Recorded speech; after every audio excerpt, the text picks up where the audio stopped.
యెహోవాను గూర్చి ఉత్సాహధ్వని చేయుదుము. మన రక్షణ దుర్గమును బట్టి సంతోషగానము చేయుదుము. కృతజ్ఞతాస్తుతులతో ఆయన సన్నిధికి వచ్చెదము. కీర్తనలు పాడుచు ఆయన పేరిట సంతోషగానము చేయుదుము. యెహోవా మహాదేవుడు, దేవతలందరికీ పైన మహాత్యము గల మహారాజు. భూమి ఆకాశ స్థలములు ఆయన చేతిలో ఉన్నవి. పర్వత శిఖరములు ఆయనవే. సముద్రము ఆయనది. ఆయన దాన్ని కలుగజేసెను. ఆయన హస్తములు భూమిని నిర్మించెను. ఆయన మన దేవుడు.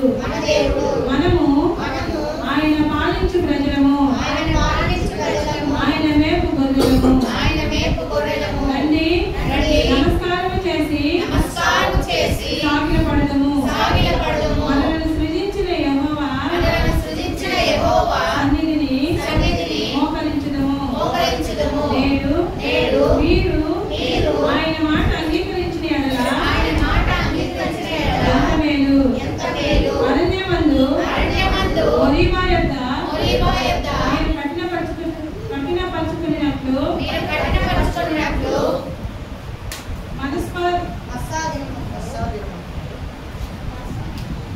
మస్పాదినమందు మీరు కఠినపరచుకున్నట్లు మీ హృదయములను కఠినపరచుకొనుడి.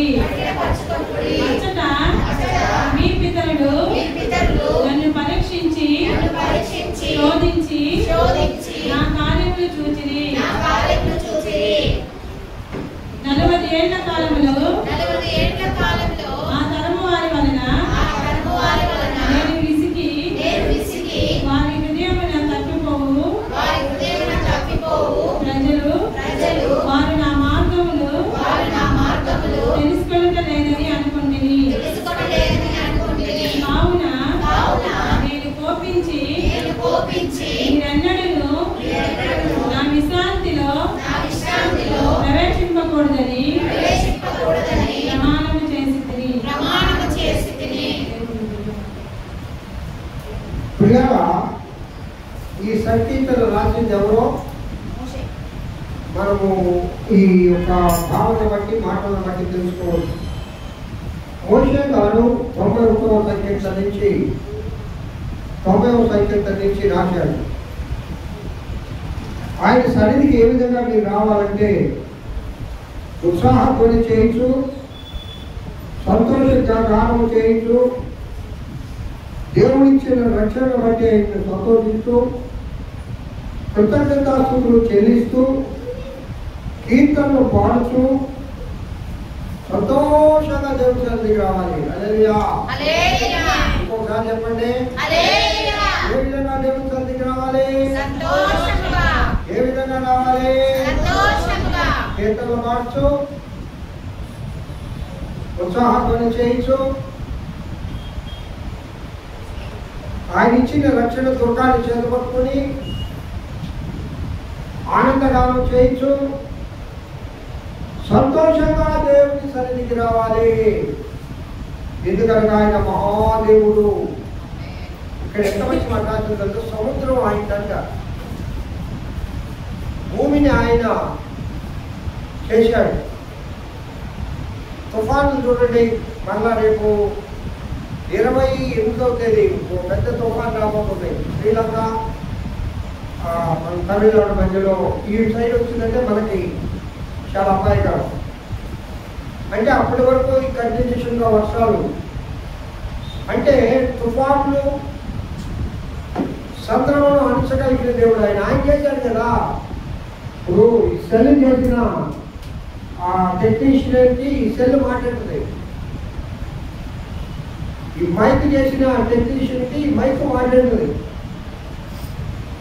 కారు ఎవరు చేశారో ఆ కారులో ఉండే ఆ యొక్క ఇంజన్ మొత్తం ఆ టెక్నీషియన్ మాట్లాడుతుంది. దేవుడు చేశాడు. ఆయన గొప్ప దేవుడు, ఆయన మహాదేవుడు, ఆయన మహిమాన్వితుడు.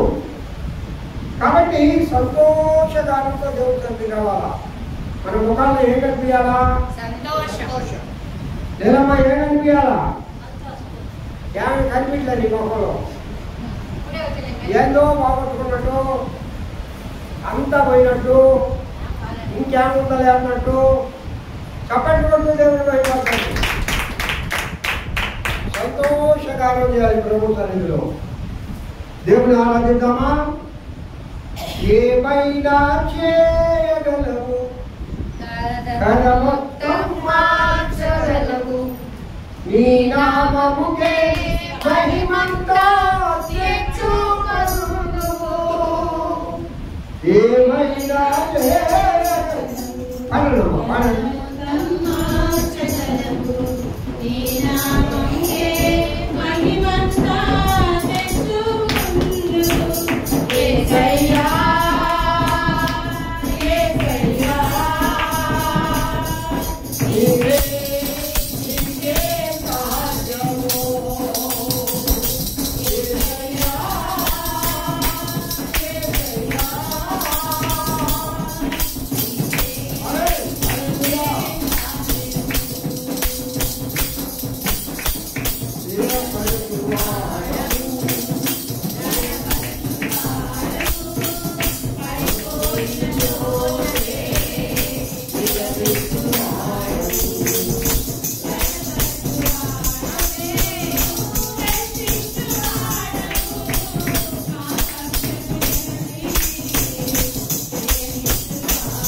కజమత్తం మార్చగలవు.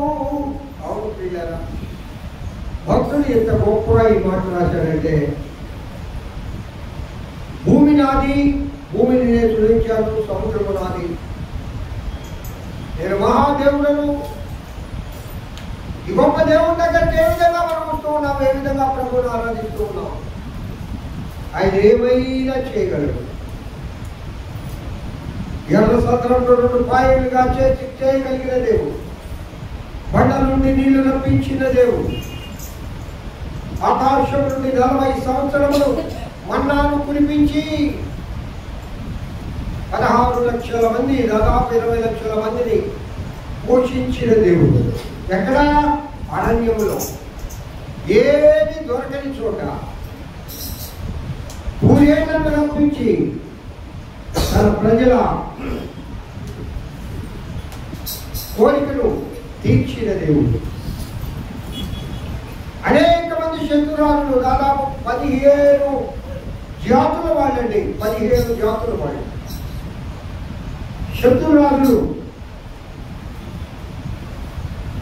యెహోషువ నడవడం ప్రారంభించిన తర్వాత 15 రాజులు, 15 మంది ఇజ్రాయేలు మీదకి యుద్ధానికి వచ్చినప్పుడు వారందరినీ ఓడించిన దేవుడు. చప్పట్లు కొడుతుంది ఎవరు? ఏమైనా చేయగలడు ఆ గొప్ప దేవుని, ఏమైనా చేయగలిగిన దేవుడు. ఆత్మతో శత్రువులతో ఆరాధించముగా ఆ మహోన్నతుడా నీ కృపలో నడిపించారు. మీరేమైనా చేయగలిగిన దేవుడు. అయ్యా అయ్యా, నీ స్వరం మీ విధాన్ని కోరుకుంటూ, ఈ స్వరాన్ని నీ దాసుల ద్వారా మాత్రంతో పట్టి నీ దాసుడు ప్రయాణమై కామని పోతుండగా ప్రయాణం కట్టుకుంటూ ఉన్నాడు. విషయం కలుగా మనగా మెరుగుతుంటే గ్రహించాయి. కుడికలు చేరిన ప్రతి బిడ్డను ఆశీర్వదించాయి. దాసులను ఉపయోగించుకుని ఈ నెలలో మీరు మాట్లాడి మరిపోతామని బిడ్డలు తృప్తిపడతాము. ఏసులో పెద్ద వేడుకుంటున్నామండి. ఆమె ఖచ్చితంగా కూర్చున్నాం. అందరం ప్రియగా కూర్చొని, నేను కన్వెన్సీ మీటింగ్ అంటే ఇది ఇంపార్టెంట్ కాబట్టి అనుకున్నాం. 11:30 కావాలి. ఒకసారి కావున నా గురించి ప్రాణం గురించి ప్రార్థించండి. ఇప్పుడు మన మధ్యలో ఉన్న జోక్రమ దేవుడు వాటిని మనకు బోధించండి.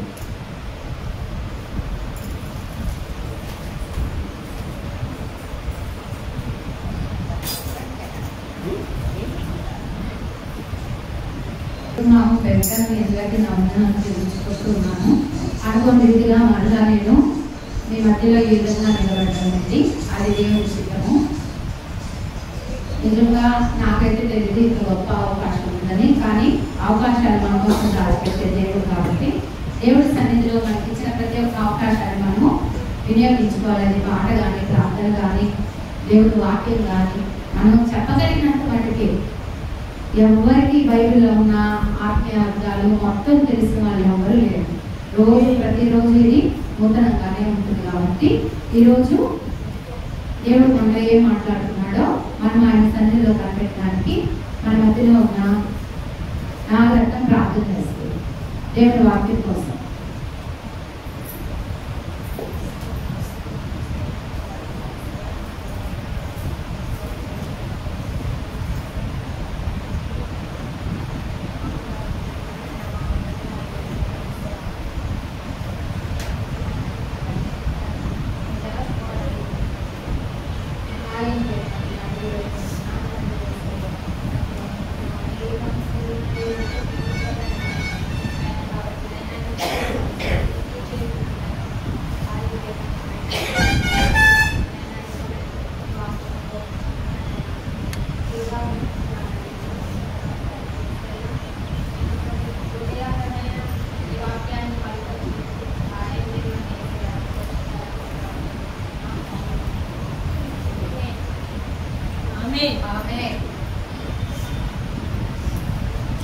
ఓకే,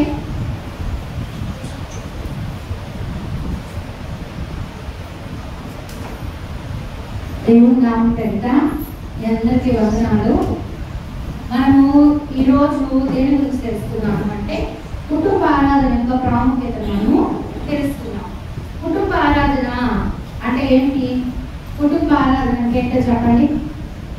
కుటుంబం మనసుగా చేరి దేవుని మనము స్తుతించడం. ఓకేనా? అది ఎప్పుడెప్పుడు చేసుకుంటాం? ఉదయము, సాయంత్రం, లేదు వీలైతే రోజుకు ఒకసారి దేవుని సన్నిధిలో మనము కుటుంబం అంతా కూర్చొని ఆయన చేసిన క్రియలకు, ఆయన చేసిన మేళ్లకు, ఆయన మనకిచ్చిన ఈ ఊపిరికి మనం ఏం చేస్తామంటే ఆయనకి కృతజ్ఞతలు చెల్లించాలి. దాన్ని కుటుంబ ఆరాధన అని అంటారు. ఇక్కడ ఉన్న ప్రతి ఒక్కళ్ళు కుటుంబ ఆరాధన జరిగించుకుంటున్నారనే నేను అనుకుంటున్నాను. జరిగించుకోకపోతే ఈరోజు ఈ వాక్యం విన్న తర్వాత అయినా మీరు ఖచ్చితంగా కుటుంబ ఆరాధన మొదలు పెట్టుకోవాలని నేను ఆశిస్తూ ఉన్నాను. ఎందుకంటే మనము ఎవరైనా మనకు సహాయం చేస్తే వాళ్ళకి ఖచ్చితంగా మనము కృతజ్ఞతలు తెలుపుతాం కదా. ఎవరైనా అమ్మ మీరు మాకు అప్పుడు అది ఇచ్చారు, ఇంత డబ్బులు ఇచ్చారని చెప్పి వెళ్ళి దగ్గరికి వెళ్ళి మరి కృతజ్ఞతలు చెప్పి వస్తాం. కానీ మనల్ని కాచి కాపాడుతూ నిరంతరం కట్టెరెక్కవలే మనకు తోడుగా ఉండి మన చుట్టూ అగ్ని కంచెన వేసి పగలు మేఘస్తంభమై రాత్రి అగ్ని స్తంభమై మనల్ని కాపాడుతున్న దేవుడికి మనం థ్యాంక్స్ చెప్పొద్దా? చెప్పాలా పర్లేదా? అట్లా చెప్పకపోతే మన కృతజ్ఞత వేరు, కృతజ్ఞులు వేరు. కృతజ్ఞులు అంటే ఎవరైతే చేసిన సహాయాన్ని మర్చిపోయే వాళ్ళని ఏమంటాడు? కృతజ్ఞుడు రావిడు అంటాం. తల్లి పాలు తాగి తల్లి రొమ్మును గుద్దేవాడు అంటాం కదా. అట్లాంటి కృతజ్ఞులం గుర్తుపెట్టుకోండి. అది ఎంత భయంకరమైన మాట. అమ్మ దగ్గర పాలు తాగినా ఆ రొమ్మునే గుద్దడం అంటే అది ఎంత పెద్ద నేరం చెప్పండి. అంత పెద్ద నేరమే మనము నిజంగా కుటుంబ ఆరాధన పెట్టుకోకపోతే. కాబట్టి బిడ్డలారా అందరూ ఖచ్చితంగా కుటుంబ ఆరాధన పెట్టుకోవాలి. ఈ కుటుంబ ఆరాధన పెట్టుకుంటే దానివల్ల కలిగే ప్రయోజనాలు ఏంటి అనేది ఈ రోజు మనం చూసుకుందాం. ఇక్కడ 2 కుటుంబాలు మనకి కనిపిస్తూ ఉన్నాయన్నమాట. ఓకేనా? ఒకటి కుటుంబ ఆరాధన జరిగించుకొని దేవుడితో సన్నిహితంగా ఉన్న ఒక కుటుంబం, కుటుంబ ఆరాధన లేని ఒక కుటుంబం. ఈ రోజు మన కుటుంబాలు ఏ విధంగా ఉన్నాయో మనము ప్రశ్నించుకుందాం ఈ అంశం ద్వారా. ఇది ఒక దైవ సేవలు చెప్తే నేను విన్నాను. రోజు ఒక దైవ సేవలు వాక్యం నేను వింటాను. ఇమ్మానుయేల్ పాస్టర్ గారిని ఉదయం పెట్టుకోగానే ముందు అసలు నన్ను అడిగినట్టే ఉంటది. ఈ రోజు ఉదయం లేచి అరుణోదయం ప్రార్థన చేశావా, చేసుకున్నావా, బైబిల్ చదివావా, రాత్రి నీ కుటుంబంలో కుటుంబ ఆరాధన జరిగిందా అంటే మా అమ్మ నన్ను అడిగినట్టు ఉంటది. నాకు అమ్మ బైబిల్ చదువుకున్నావా, కుటుంబ ఆరాధన పెట్టుకుంటున్నారా, చర్చికి వెళ్ళారా అని అడుగుతుంది అనమాట.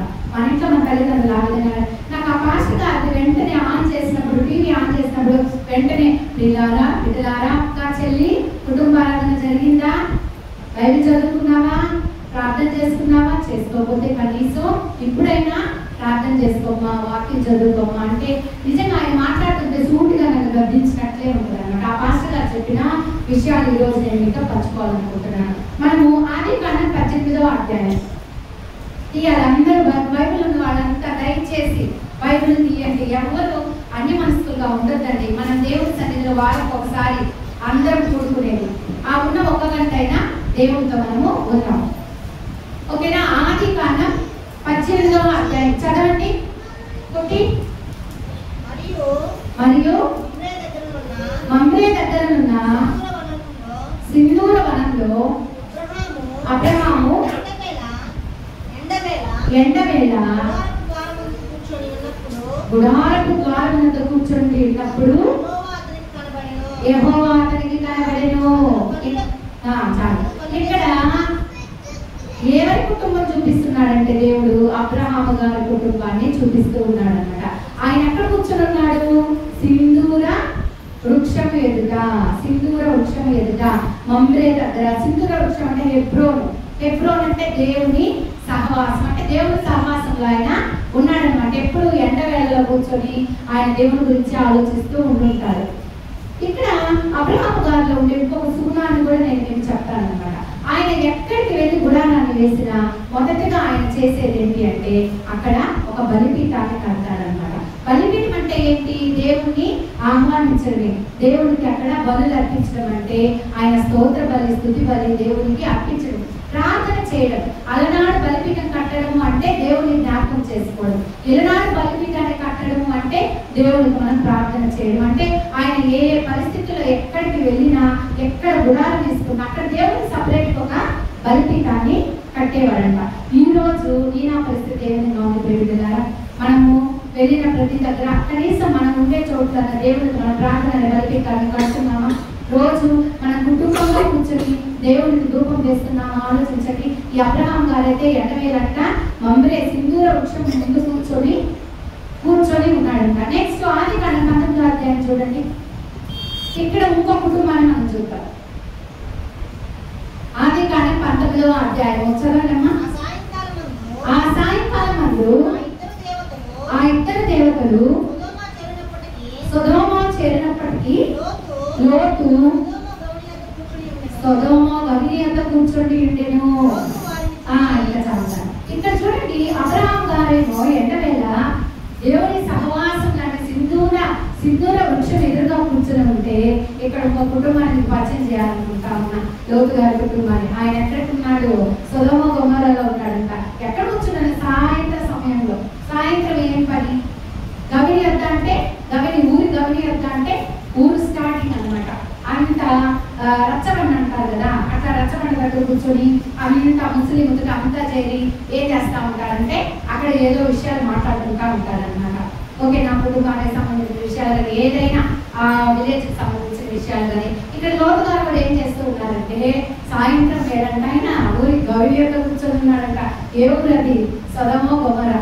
ఈయనైతే మమ్రే దగ్గర సింధూర వృక్షం దగ్గర కూర్చొని ఎండవేళ కూర్చొని దేవుని సహవాసం, దేవుని కోసం ఆయన ఎదురు చూస్తుంటే ఏనేమో ఊరి గవిని వద్ద పెద్దలతో కూర్చొని ఏదో ముచ్చట్లు ఆడుతూ ఉన్నాడు. లోతు ఎవరు? అన్యుడా?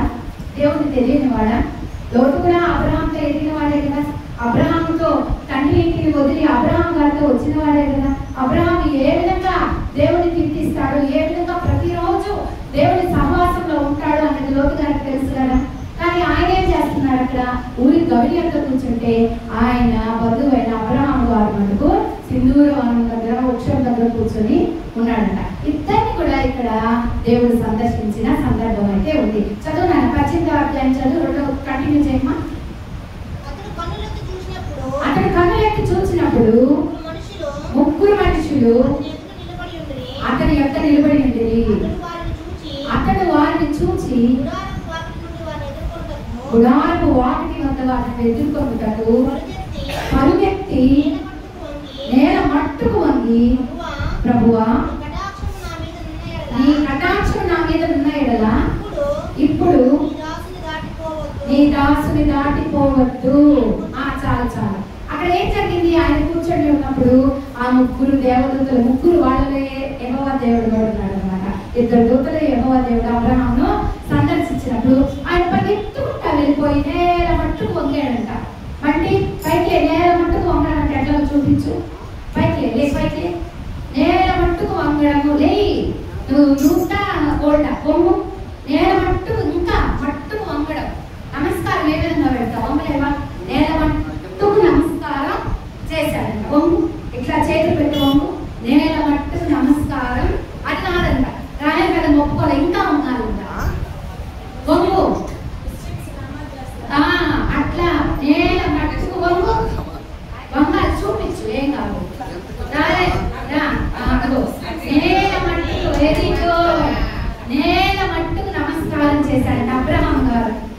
దాన్ని ఏమంటామంటే నేల మట్టుకు ఆయన ఆ దేవతలని, ఆ దేవుడిని చూసినప్పుడు పరిగెత్తుకుంటూ వెళ్ళిపోయి నేల మట్టుకు ఆయన నమస్కారం చేశాడంట. తర్వాత అయ్యా, నీ అనుగ్రహం ఈ దాసుని మీద ఉంచి నన్ను దాటిపోవద్దయ్యా అని బ్రతికాడు. నెక్స్ట్ చూడ మాది కంట 19వ అధ్యాయం చదువు. అక్కడ జరిగిన సిచ్యువేషన్ చూడమ్మా.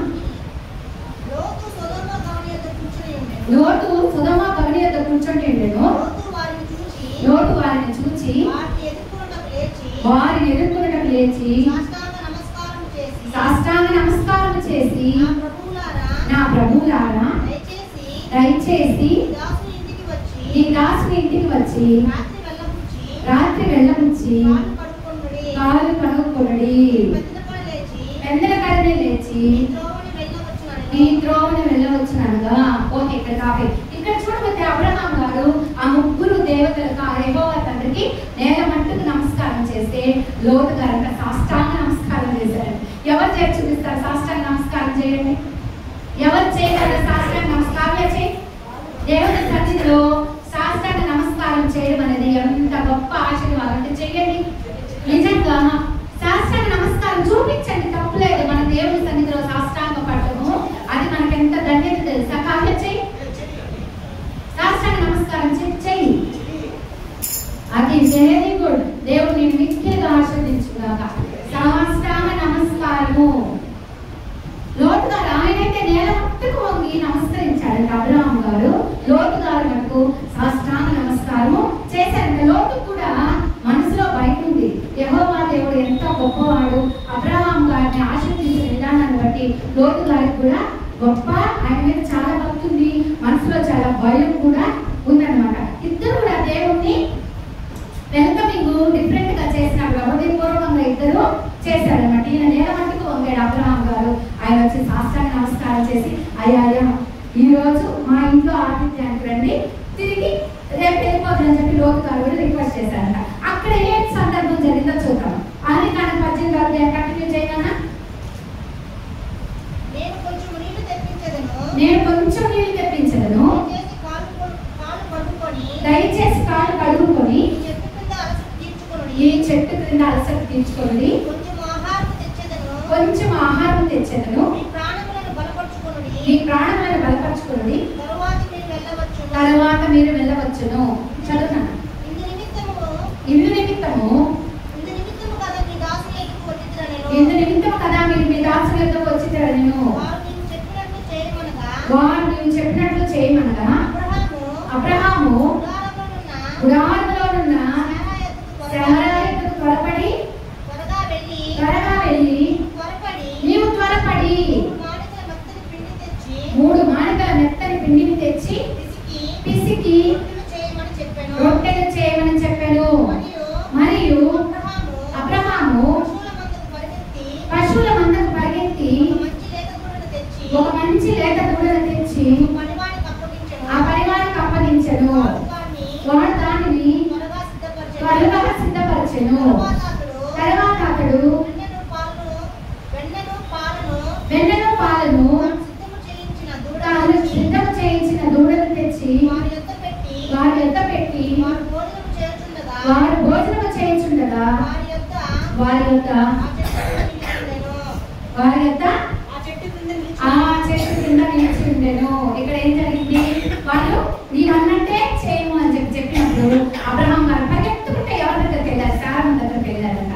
శారమ్మ దగ్గరికి వెళ్ళేసి శారా మనకి దేవుడు మన ఇంటికే వచ్చినాడు, నువ్వు రొట్టెలు చేయమ్మా అని చెప్పి మళ్ళా మండలానికి వెళ్ళిపోయి మంచిగా క్రొమ్మిన ఒక షీపును తీసుకొని పనివాడికి ఇచ్చినప్పుడు పనివాడు దాన్ని సిద్ధపరిచినప్పుడు మంచి పాలు వెన్నతో సిద్ధం చేసిన భోజనాన్ని తీసుకెళ్లి వాళ్ళకి పెట్టి వాళ్ళు తిన్నంత వరకు ఆ సింధూర వృక్షం దగ్గరే నిలబడి ఉన్నాడంట. ఇక్కడ జరిగిన సిచ్యువేషన్ ఇది. ఇక్కడ బలవంతంగా అబ్రహాం గారు వాళ్ళని తీసుకుని వెళ్ళాడా? వాళ్ళే ఇష్టపడి అబ్రహాం గృహం దాకా వచ్చారా? చెప్పండి. వాళ్ళే ఇష్టపడి వెళ్ళాడు. ఇక్కడ ఈ సిచ్యువేషన్ చూద్దాం. లోతు గారి కుటుంబంలో ఏ విధంగా ఉందో చూడనా? అయినను అతడు మిక్కిలి బలవంతము చేసినప్పుడు వారు అతని తట్టు తిరిగి అతని ఇంట ప్రవేశించిరి. అతడు వారికి విందు చేసి పొంగని రొట్టెలు కాల్చగా వారు భోజనం చేసి. ఇక్కడ సిచ్యువేషన్ చూడండి. అక్కడేమో నీవు అన్నట్టే చేయము అంటే ఆయన పరిగెత్తుకుంటా పోయి వారికి చెప్పి పనివాడికి చెప్పి అందరూ కలిసి సంతోషంగా విందుని చేశారు. ఇక్కడ చూడబోతే వాళ్ళు ఇటు తిరుగుతున్నారంట. ఆయన పిలవగానే బలవంతంగా ఇటు తిరిగి బలవంతంగా వెళ్ళారంట. ఇష్టపడి వెళ్ళల, లోతు గారికి ఇష్టపడి వెళ్ళల, బలవంతంగా వెళ్ళి అక్కడ లోతు గారు పరిగెత్తుకుంటే వాళ్ళు భార్యకి చెప్పారా? వాళ్ళ బిడ్డలకు చెప్పారు? ఏమి లేదు పాపం. ఆయన ఒక్కడే విందుని సిద్ధం చేశారంట. అంటే అక్కడ ఆ కుటుంబంలో ఒక ఎఫెక్షన్ ఉందా? ఒక యూనిటీ ఉందా? ఇక్కడ అబ్రహాం గారి కుటుంబాన్ని మనం చూసుకుంటే భార్య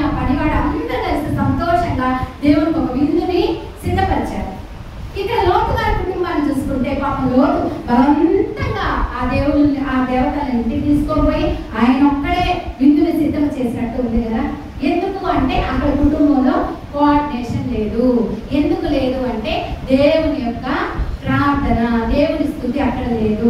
అబ్రహాము గారు అయితే దేవుని బలిపీఠాన్ని కట్టాడు. బలిపీఠాన్ని కట్టి బలిపీఠంలో రోజు ఆయన ధూపాన్ని వేస్తూ తన కుటుంబం అంతా దేవుని స్తుతిస్తూ ఉన్నాడు. కాబట్టి దేవుని ప్రసన్నత అక్కడ ఉంది. కాబట్టి ఆ దేవుడు కూడా సంతోషంగా అబ్రహాము గారు ఆహ్వానించినప్పుడు ఆ గృహంలో విందు చేయడానికి వెళ్ళాడు. ఇక్కడ ఈ లోతు గారి కుటుంబంలో ఒక బలిపీఠం కట్టల, ఒక దేవునికి స్తుతి లేదు, ఒక కుటుంబారాధన లేదు. కాబట్టి దేవదూతలు వచ్చినప్పుడు బలవంతంగా ఇంటికి వెళ్ళినప్పుడు ఆ కుటుంబంలో యూనిటీ లేకపోవడాన్ని బట్టి ఆయన ఒక్కడే పాపం కష్టపడి ఆయనే గొర్రెలను తెచ్చుకొని, ఆయనే రొట్టెలు చేసుకొని, ఆయనే చేసి వాళ్ళకి బలవంతంగా చాలించాలని ఆ విధంగా విందుని పెట్టాడు. చూడండి, కుటుంబం అంతా ఒక పని చేస్తే ఏ విధంగా ఉంటుంది, కుటుంబంలో ఒక్కడే ఒక పని చేస్తే ఏ విధంగా ఉంటుంది ఆలోచించండి. చెప్పండి రాయలమ్మా. కుటుంబం అంతా చేస్తే ఆ పని తొందరగా అవుతుంది. ఆ చేసిన పనిలో సంతోషం, ఆనందం, మనస్తృప్తి ఉంటుంది. అదే కుటుంబంలో ఒక్కలే ప్రయాసపడుతున్నారు అనుకోండి, ఆ పని ఏ విధంగా ఉంటుంది, ఫుల్ఫిల్మెంట్ ఉంటుందా? చర్చికి రావాలి కుటుంబం అంతా అనుకుంటే, దేవుని స్తుతించాలని కుటుంబం అంతా అనుకుంటే ఎంత సంతోషంగా పెద్దలనే లేచి ఇంట్లో పనులన్నీ చేసేసుకొని నా దేవుడిని నేను ఆరాధించాలని భర్త, బిడ్డ, భార్య పరిగెత్తుకుంటూ కుటుంబానికి చర్చికి వచ్చేస్తారు సమయానుసారంగా. అదే కుటుంబంలో ఒక్కరే, అదే భర్త రావాలి అనుకొని భార్య సహకరించకపోయినా, బిడ్డలు సహకరించకపోయినా వాళ్ళ సమయానికి కుటుంబాన్ని చర్చికి రాగలుగుతామా? దేవుడి పనుల్లో పార్టిసిపేట్ చేయగలరా? కాబట్టి కుటుంబము అంటే ఏంటి అంటారు అంటే ఎక్కడైతే యూనిటీ ఉంటుందో, ఎక్కడైతే కుటుంబ పెద్ద యొక్క మాటను ఎవరైతే మన్నిస్తారో, ఎవరైతే వింటారో, కోఆర్డినేషన్ తో ఆ కుటుంబ యజమాని చెప్పిన పనిని చేస్తారో అక్కడ ఆ కుటుంబంలో ఆప్యాయతలు, ప్రేమలు, వాల్యూస్ ఉంటాయి. ఎక్కడైతే ఒక యూనిటీ ఉండదో, ఒక ఎమోషనల్ బాండింగ్ ఉండదో అక్కడ ఏ పని చేసినా కూడా అరపడగా ఉంటుంది.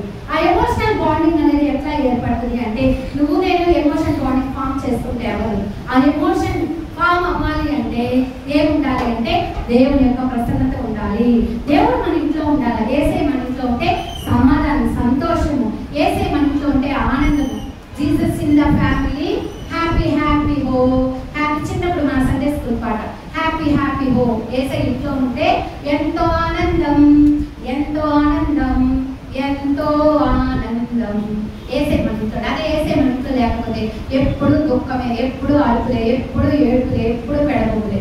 కాబట్టి కుటుంబంలో మనం యేసేనా మనం ఇక్కడ అబ్రహాము గారైతే ఆయన బలిపీఠం కట్టాడు కాబట్టి రోజు ఆయన ప్రార్థన చేస్తున్నాడు. కాబట్టి దేవుడు ఆయన ప్రత్యక్షమయ్యి ఆయన ఇంటికి బలవంతంగా కాకుండా ఇష్టపడి ఆయన ఏర్పాటు చేసిన విందును ఆరాధించడానికి వచ్చారట. అక్కడ చేసిన పని, ఆ కోఆర్డినేషన్ చూడండి. శారమ్మ గారు చెప్పగానే ఏందయ్యా ఇప్పుడు నేనాడు చేశానే, నేను ముసలిదాన్ని అయిపోయింది, అంత నేనాడు ఉంటే నన్ను అమ్మనిందా త్వరపడిపోయిందన్న భర్త చెప్పగానే ఒక 16 ఏళ్ళ ఎండు చాపలాగా త్వరపడి చెక్కును చేసేసిందంట.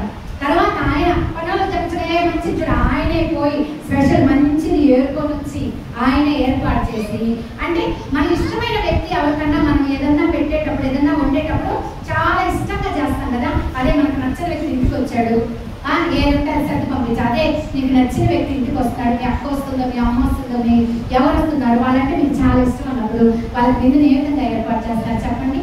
అది ఇష్టమైన వ్యక్తి ఉంది ఇంట్లో, ఏ విధంగా విందు మనం ఏర్పాటు చేస్తాం ఆలోచించండి. ఇక్కడ కూడా అబ్రహాము గారు ఏర్పాటు చేసిన విందు అంత గొప్పగా ఉందంట. లోతు గారు ఏర్పాటు చేసిన విందు అంత బలహీనంగా బలవంతపు విందులా ఉందంట. అబ్రహాము గారి ఇంట్లోకి స్తుతి కీర్తన వినిపించింది కాబట్టి ఆ దేవాతి దేవుడు సంతోషంగా, ఆ స్తుతి కీర్తన వలన ఆ దేవాతి దేవుడు సంతోషంగా ఆ ఇంట్లోకి వచ్చి వాళ్ళు బలవంతంగా కాకుండా ఇష్టపడి ఇంట్లోకి వచ్చి అబ్రహాము గారు అర్పించిన ఆ విందుని సంతోషంగా ఆరాధించారంట.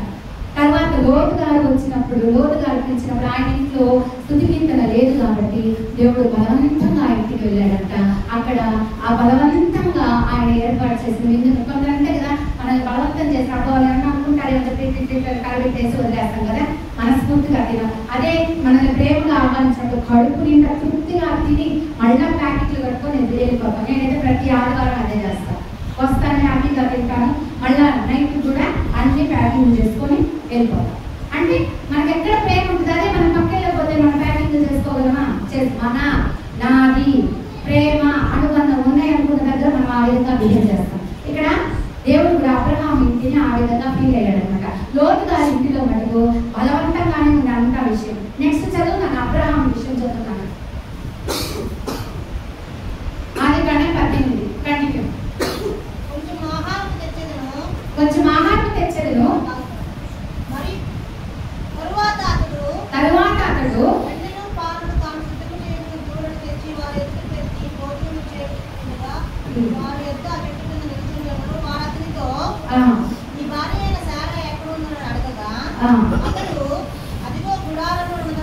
అదిగో గుడారంలో ఉన్నదని చెప్పాను. అందుకు ఆయన మీదటికి ఈ కాలమున నీ యొద్దకు నిశ్చయముగా మరలా వచ్చేదను. అప్పుడు నీ భార్య అయిన శారాకు కుమారుడు కలుగునని చెప్పాను. చాలా ఇక్కడ లోతు గారి పరిస్థితి చూద్దాం. ఈ కుటుంబంలో ఏ విధంగా ఉందో ఆయనైతే కింద ఏర్పాటు చేశాడు, కానీ ఆ కుటుంబంలో ఏముందో చూద్దాం. వారు పండుగకు ముందు ఆ పట్టణస్తులు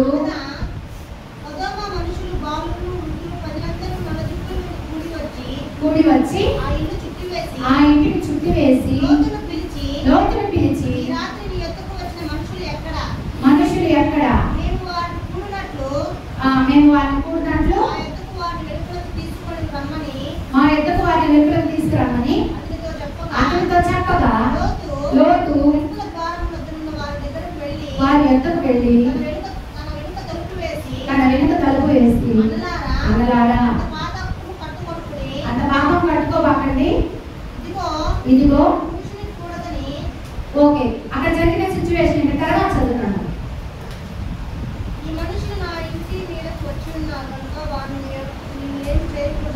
మీరేం చేయకూడదని చెప్పినప్పుడు వారు నీ అవతలకు పొమ్మని చెప్పింది.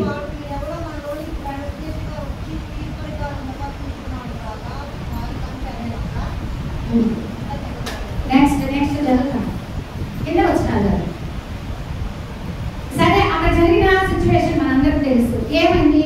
ఈ జనమంతా లోతు గారింటికి వచ్చేసారు. ఎవరో పరాయ దేశస్తులు వచ్చారు. అంటే సొదొమ గొమొర్రా ఎంత నీచమైన గ్రామం అంటే, ఎంత నీచమైన పట్టణం అంటే, పురుషులు చదవాలని చెప్పి చూస్తా ఉన్నారు. చూడండి, అది ఎంత అమానుషం కదా. అప్పటి నుంచే ఉంది అలాంటి పరిస్థితులన్నీ. పిలిచి మీ ఇంటికి వచ్చాడు కదా, వాళ్ళని పంపించి వాళ్ళని అసభ్యకరంగా ప్రవర్తించాలి అన్నట్టు లోతుని బ్రతిలాడుకుంటున్నాడు. ఇక్కడ మనం గమనించాల్సిన విషయం ఏంటి అంటే, ఇక్కడ అబ్రహాం గారి కుటుంబానికి వచ్చిన దేవుడు దూతలకి దేవుడు కానీ ఇక్కడ మహిమ గనక ప్రభావంలో ఆనందం కలిగింది. కానీ లోతు ఇంటికి వచ్చిన దేవుడు దూతలకు అవమానమే కలిగింది కదా. ఈ రోజు నిన్ను బట్టి దేవుడికి ఘనత కలుగుతుందా, దేవుడికి అవమానం కలుగుతుందా? నీ కుటుంబాన్ని బట్టి దేవుడికి ఘనత కలుగుతుందా, అవమానం కలుగుతుందా? ఆలోచించండి. అన్ని పరిస్థితులు ఏంటో ఆలోచించండి. నిన్ను బట్టి వాళ్ళ దేవుడు గొప్పవాడమ్మ కాబట్టి ఆ కుటుంబం ఆ విధంగా ఉంది, కాబట్టి ఆ బిడ్డ ఆ విధంగా ఉంది అంటున్నారా? లేకపోతే ఆ బిడ్డ చూడు ఎట్టుందో దేవుడు కొలుస్తుంది ఏ దేవుడు అని అంటున్నారా? ఇక్కడ అబ్రహాం పరిస్థితిని బట్టి ఆ కుటుంబాన్ని బట్టి దేవుడు మహిమ ఘనత ప్రభావం పొందుకుంటూ ఉన్నాడు. లోతు కుటుంబ పరిస్థితిని బట్టి, లోతున్న ప్రదేశాన్ని బట్టి ఆ ఇంటికి వచ్చిన దేవదూతల పరిస్థితి ఏ విధంగా ఉందో ఆలోచించండి. దేవుని యొక్క ప్రసన్నత ఉంటే ఇంట్లో ఎంతటి ఆశీర్వాదం దీవెనలు కలుగుతాయి. దేవుని ప్రసన్నత లేకపోతే మనం బలవంతంగా దేవుని లోపలికి తీసుకొచ్చినా కూడా అక్కడ పరిస్థితులు ఎంత వికటిస్తాయో ఆలోచించండి. అక్కడికి అబ్రహాం గారి కుటుంబానికి వచ్చినప్పుడు అక్కడ అబ్రహాం గారికి ఏమీ దొరికిందమ్మా? ఆశీర్వాదం వచ్చిన దొరికింది కదా. ఆశీర్వాదం వచ్చినవి ఇవ్వడానికి వచ్చారా దేవుని దూతలు యెహోవా తండ్రి అబ్రహాం ఇంటికి. కానీ లోతు గారింటికి దేవదూతలు ఎందుకు వచ్చారమ్మా? ఆ దేశాన్ని శపించడానికి, ఆ దేశాన్ని కాల్చివేయడానికి, అటువంటి ఒక భయంకరమైన వార్తలు చెప్పడానికి అసలు లోతు గారింటికి రావాలని అనుకోవాలా. ఆ దేశానికి ఆ పట్టణాన్ని కాల్చేయడానికి దేవుడు ఇచ్చిన ఆజ్ఞని చెప్పడానికి, ఆ పని చేయడానికి వచ్చిన వాళ్ళని బలవంతంగా ఇంట్లో తీసుకోపోయాడు లోతు. వాళ్ళే ఇష్టపడే లోతు కుటుంబానికి వెళ్ళాలి. అదే లోతు జీవితం కానీ అబ్రహాం గారి జీవితం లాగుంది. ఆయన కూడా ఎప్పుడు కుటుంబాలను చేసుకుంటూ దేవుడిని మహిమపరుస్తూ దేవుడి చిత్త ప్రకారమైన బ్రతుకుంటే ఆయన పరిస్థితి, ఆయన కుటుంబ పరిస్థితి మరోలా ఉండేది కదా. ఆలోచించండి. ఇక్కడికి అబ్రహాం గారి కుటుంబానికి వచ్చిన ఈ దేవుడు ఏం చెప్తున్నాడంటే ఆ కుటుంబంలో కొరతను గుర్తించాడంట. అంతే, నిరంతరము దేవుని సేవ చేసేవాళ్ళం, దేవుడి కోసం ఆరాటపడేవాళ్ళం. మన కొరతలు మనం దేవుడికి చెప్పాల్సిన అవసరం లేదు. ఆయనే మన కొరతలను ఆయన గుర్తిస్తాడు, మన లేమిని ఆయన గుర్తిస్తాడు, మన దరిద్రతను ఆయన గుర్తిస్తాడు, మన అనారోగ్యాన్ని ఆయన గుర్తిస్తాడు. ఆయన గుర్తించి ఆ కొరతను మనం అడగలే. అబ్రహాం గారు ఏమన్నా అడిగాడా? అయ్యా నాకు బిడ్డలు లేరయ్యా అని అడిగాడా ఏమన్నా? ఆయన ఇచ్చిన వాగ్దానం ఏంటి?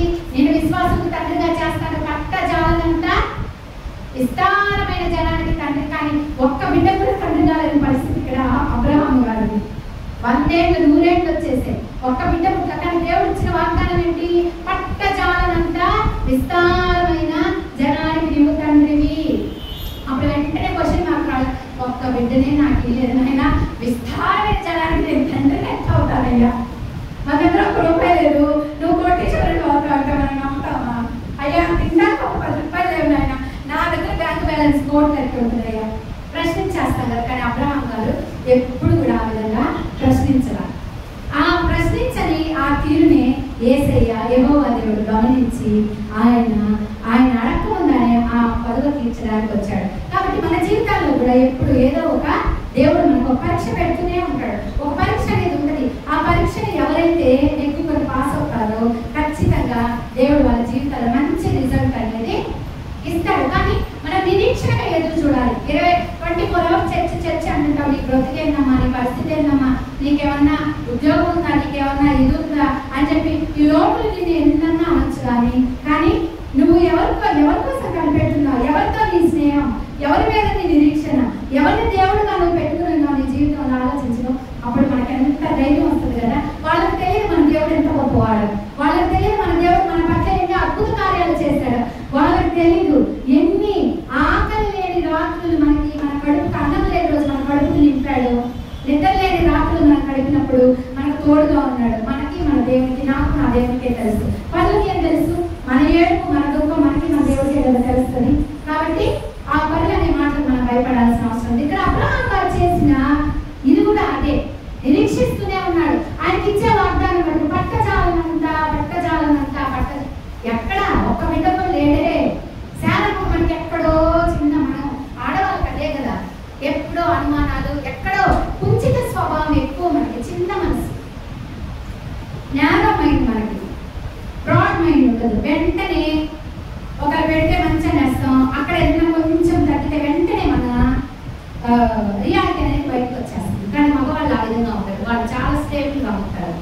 అందుకే మనం బలహీనమైన ఘట్టాలని మనకి బాల్యంలో తండ్రి తోడు, యవనంలో భర్త తోడు, వృద్ధాప్యంలో బిడ్డల తోడు, కొడుకు తోడు ఇచ్చాడు దేవుడు. ఎందుకంటే మనం బలహీనమైన ఘట్టాలని మనం తొందరగా సైతానికి ప్రలోభ పడిపోతాం. ఇప్పుడు ఆదాము అవ్వను చూసుకుంటే సైతానికి ప్రలోభ పడిపోయింది ఎవరు? మొదటిగా ఆడవాళ్ళమే కదా. కాబట్టి ఇక్కడ శారము కూడా గుడారంలో ఉందంట, గుడారంలో ఉండి ఇసుక్కున ఒక నవ్వున వేసిందంట, నీకు రా, నేను మళ్ళా వస్తాను. ఎందుకంటే ఆతిథ్యం నచ్చింది. ఎవరికైనా మనం ఆతిథ్యం ఇచ్చినప్పుడు వాళ్ళకి మన ఆతిథ్యం నచ్చింది అనుకో, మనం ఏమంటాం మళ్ళా వెళ్ళాలి. నేను ఆ విధంగా మా అక్క దగ్గరికి వెళ్తే ఎంత సంతోషంగా చూస్తుందో, మా రోజు మా అక్క దగ్గరికి వెళ్ళినప్పుడు మనసంతా ఉప్పొంగుతుంది, ఎంత హ్యాపీగా అసలు అక్క దగ్గర ఉంటే బాగుంది అనిపిస్తుంది, మళ్ళా వెళ్ళాలనిపిస్తుంది. అంతే కదా, మనల్ని ఎవరైతే దగ్గర తీసుకొని చూస్తారో అలాంటి వారి ఇంటికి వెళ్ళాలనిపిస్తుంది కదా. ఇక్కడ దేవాది దేవునికి కూడా అనిపించిందంట, అబ్రహాము గారికి మళ్ళా రావాలని చెప్తున్నాడంట.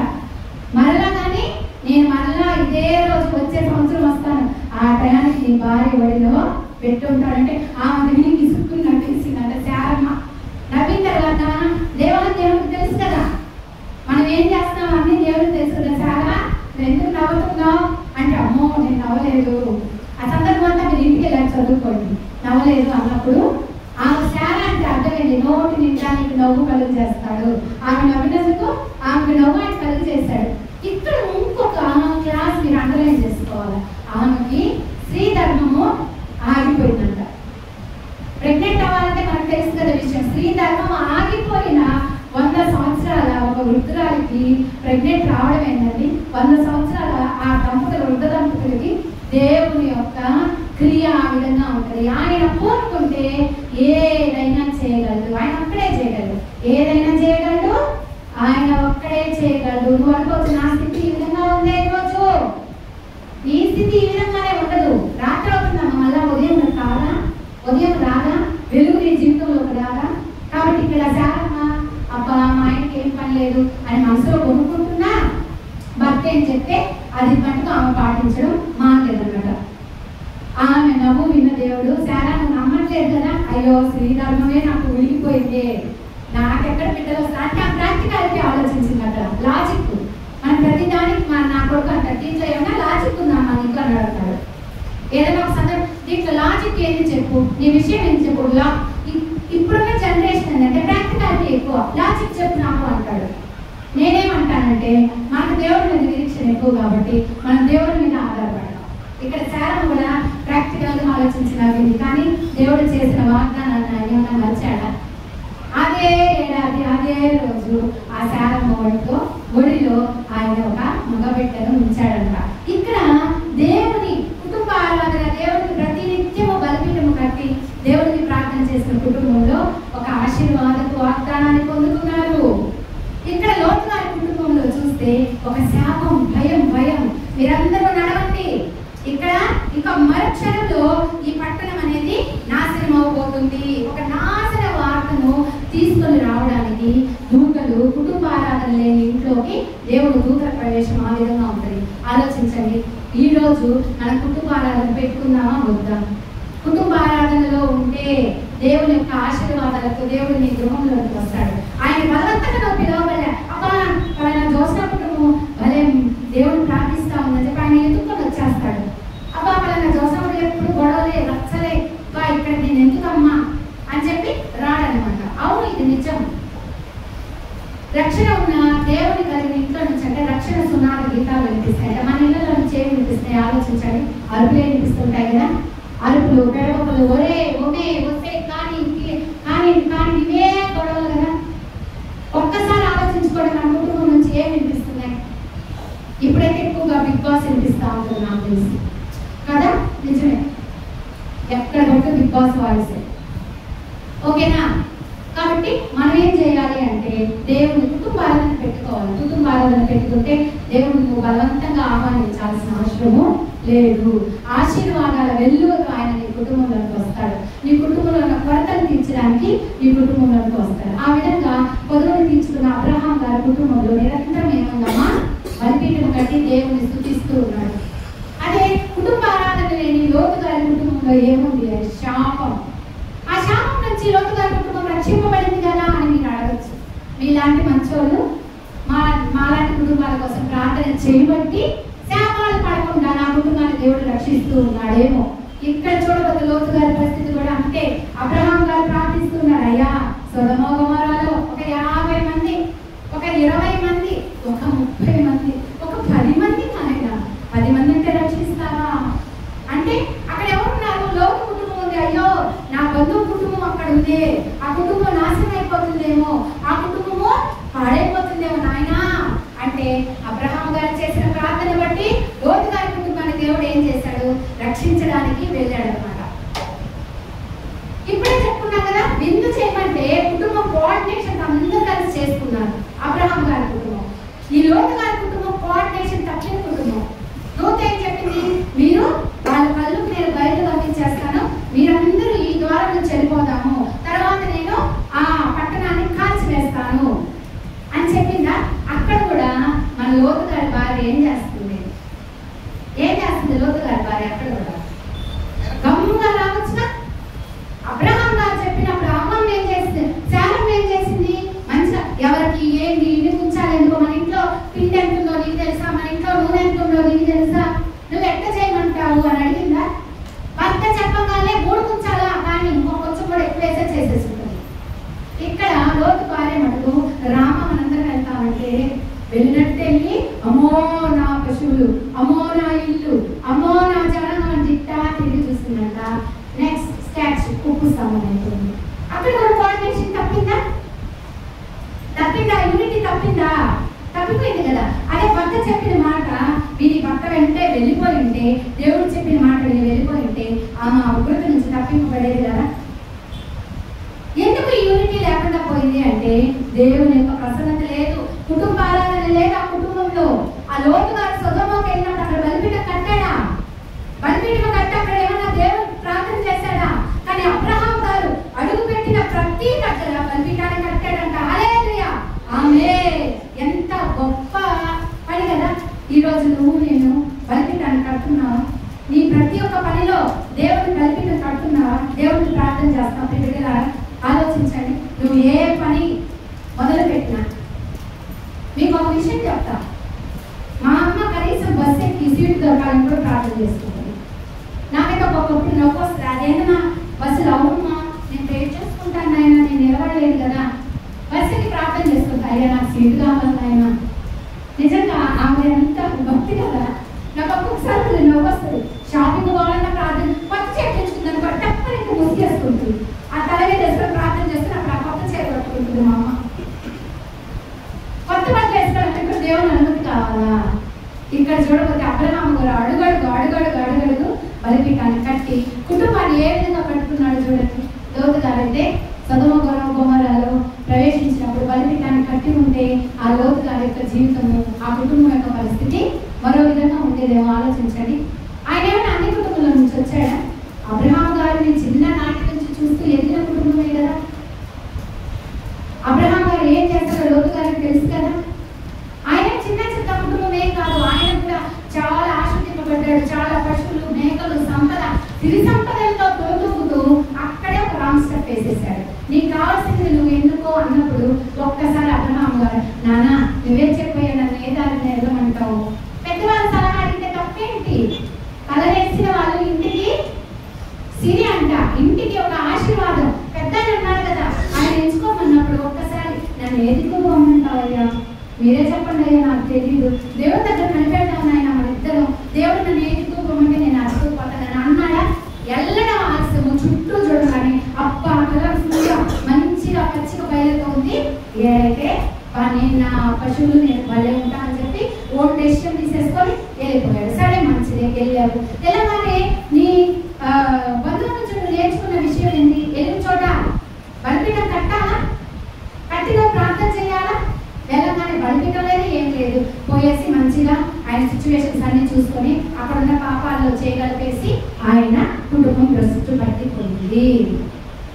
ఎందుకు ఆ విధంగా తయారైంది అంటే గృహంలో దేవుని ప్రసన్నత, దేవుని కుటుంబ ఆరాధన లేకపోవడం వలన.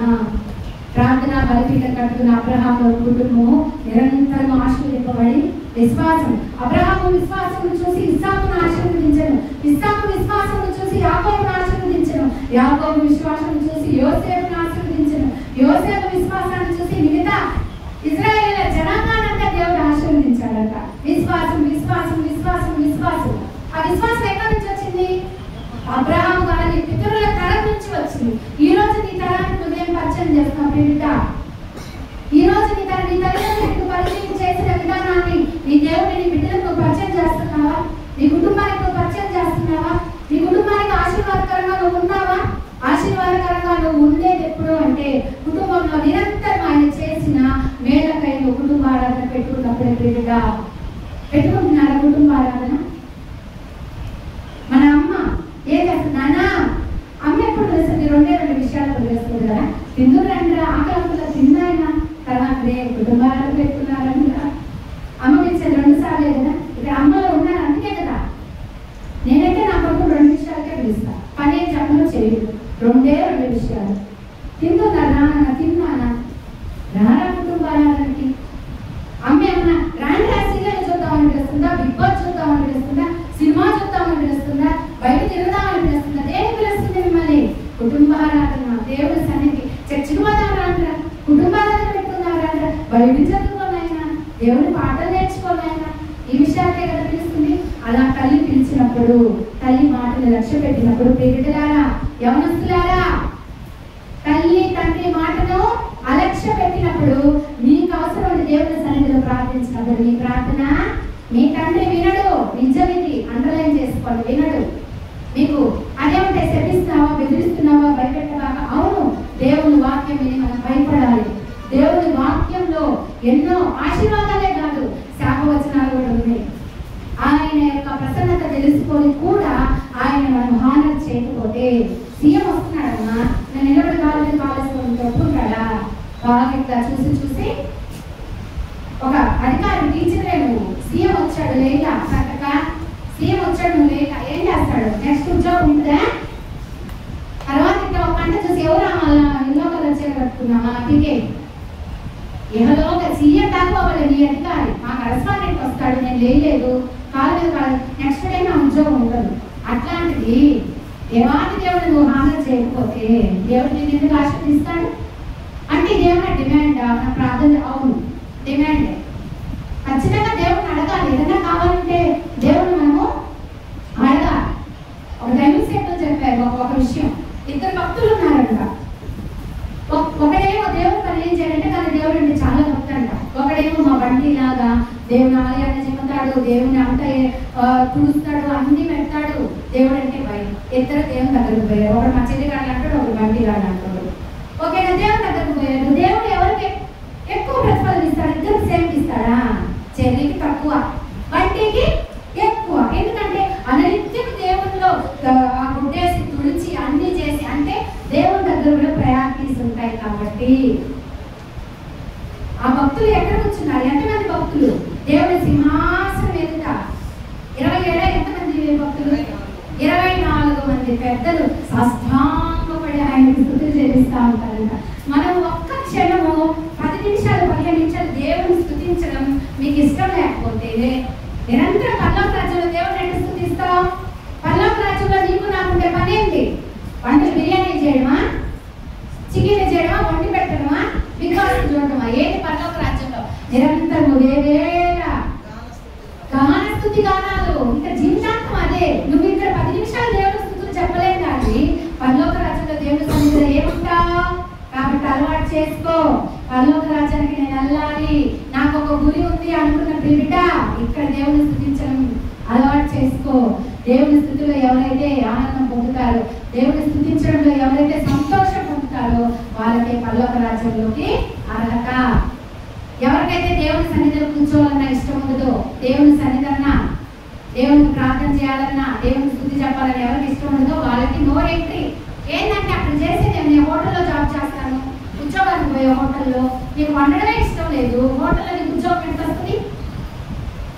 నీకు టీచింగే ఇష్టం లేదు, స్కూల్లో నేను టీచర్గా పోతే నీకు ఉద్యోగం ఎంత వస్తుంది? స్తుతించడమే నీకు ఇష్టం లేదు, పరలోక రాజ్యంలో ఎంత మొత్తం అక్కడ చేయాల్సిన పని ఏంటి? మనం స్తుతించడమే కదా. కాబట్టి నీ తల్లి తండ్రి నేను దేనికి పిలుస్తున్నారో గుర్తుపెట్టుకోండి. ఎవరి బిడ్డలారా, ఈ సంఘంలో ఎవరి బిడ్డలు అందరూ మంచి బిడ్డలు గుర్తుపెట్టుకోండి. ఎదిగే ఎవరి బిడ్డలు కూడా గుర్తుపెట్టుకోండి. దేనికోసం కుటుంబ ఆరాధనకి తల్లి పిలిచినప్పుడు వెళ్ళాలి, తండ్రి పిలిచినప్పుడు వెళ్ళాలి.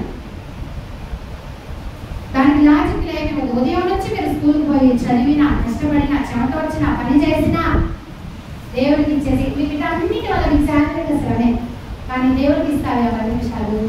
దానివల్ల ఎంత ఆశీర్వాదం దేవుడికి ఇస్తారో తెలుస్తారు. ఇక్కడ చూడబోతే అబ్రహాము గారి కుటుంబం నిరంతరం విశ్వాసులు, ఆయన విశ్వాసం ద్వారా కుటుంబం అంతా ఆశీర్వదించబడి జనరేషన్ లోతు కుటుంబం నుంచి ఏ వంశం వచ్చిందో చెప్పనా? తర్వాత లోతు భార్య ఉప్పు స్తంభం అయిపోయినప్పుడు ఏం జరిగింది? ఆయన నుంచే పెద్ద పాపం జరిగి ఏ వంశం వచ్చిందమ్మా? మోయాబు వంశం. మోయాబు వంశం అంటే శపింపబడిన వంశం. అబ్రహాము గారి కుటుంబం నుంచి ఇజ్రాయేల్ వంశం వస్తే లోతు గారి కుటుంబం నుంచి ఏ వంశం వచ్చింది? మోయాబు వంశం. నీ గర్భంలో పుట్టిన బిడ్డల ద్వారా ఎటువంటి జనరేషన్ వస్తుంది లోకంలోకి, ఈ సమాజంలో నువ్వు ఎటువంటి జనరేషన్ ఇస్తున్నావు? ప్రియ తల్లి, ప్రియ తండ్రి ఆలోచించండి. ఈ పుట్టిన బిడ్డలు ఈ సమాజానికి దూతల వలె ఉన్నారా? దేవుని సువార్తను చాటే దూతల వలె ఉన్నారా? లేక శాపాన్ని తెచ్చే బిడ్డలుగా ఉన్నారా? ఆలోచించండి. ఎప్పుడు దూతల వలె మన బిడ్డలు ఉంటారు అంటే మన కుటుంబంలో నిరంతరం కుటుంబ ఆరాధన జరిగినప్పుడు. కుటుంబ ఆరాధన పెట్టుకుంటే దేవుని బలవంతంగా ఆహ్వానించబడి ఆయన సంతోషిస్తుంది. ఎక్కడుందో సంతోషంగా ఆయన మన కుటుంబంలోకి వస్తాడు. మనం పెట్టిన విందు, ఆయన పెట్టగలిగే విందు స్తుతులే. మనం స్తుతి బలి అర్పిస్తూ ఉంటే ఆయన ఆఘ్రానిస్తూ సంతోషంగా ఉంటాడు. అప్పుడు మన కుటుంబంలో కొదవ తీరుతుంది. తరువాత ఆ ఆశీర్వాదము మన తరతరాలకు దేవుడు ఇస్తాడు. అదే లోతు గారి కుటుంబ ఆరాధన లేని కుటుంబంలో దేవుని రాక ఉండదు. దేవుడు నీకు మొహాన్ని తిప్పేసుకుంటాడు. దేవుని రాక నీ కుటుంబంలో ఉండదు. బలవంతపు రాక, బలవంతంగా అయ్యా అని తీసుకొచ్చినా కూడా ఆయన వచ్చి శాప వచనాన్నే చెప్తాడు తప్పించి ఆశీర్వాదం వచ్చిన నీ కుటుంబంలో ఉండదు. నెక్స్ట్, నీ కుటుంబం నుంచి ఒక పాపపు తరం తరం వస్తుంది కానీ ఆశీర్వదింపబడిన తరానికి చోటు లేదు. కాబట్టి ఈ రోజు ఇంకా ప్రశ్నించుకోండి, నీ కుటుంబ ఆరాధన పెట్టుకునే కుటుంబంగా ఉంటుందా, కుటుంబ ఆరాధన లేని కుటుంబంగా ఉంటుందా, మీకు మీరే డిసైడ్ చేసుకోండి. కానీ నా రిక్వెస్ట్ ఏంటంటే రోజు కుటుంబ ఆరాధన పెట్టుకోండి. దేవుడు మన జీవితాల్లో చేసిన మేలులను ఆయన తలంచుకుంటూ ఆయనకి ఒక అరగంట చాలు గంటలు పడ్డారు. మళ్ళీ మన యవన బిడ్డలకు ఇచ్చి కూర్చోబెట్టి గంటలు ప్రార్థన చేస్తే వాళ్ళు ఉండమని వాళ్ళు రావడమే ఎక్కువ. కాబట్టి ఒక అరగంట చాలు, ఒక పాట, ఒక 2 అధ్యాయాలు, ఒక చిన్న ప్రార్థన చాలు. అక్కడ అలవాటు దేవుని రుచి చూడడం వాళ్ళు స్టార్ట్ అయిందా గంటలు దేవుని సన్నిధిలోనే కూర్చుంటారు. పాడు అయి ఉంటారు, మన పొమ్మన్నా పాడు.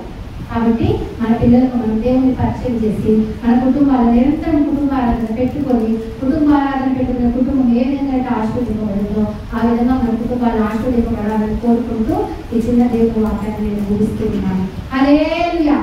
చెప్పబడిన వాక్యాన్ని బట్టి శాంతక్క ప్రార్థనలో నటిస్తుంది.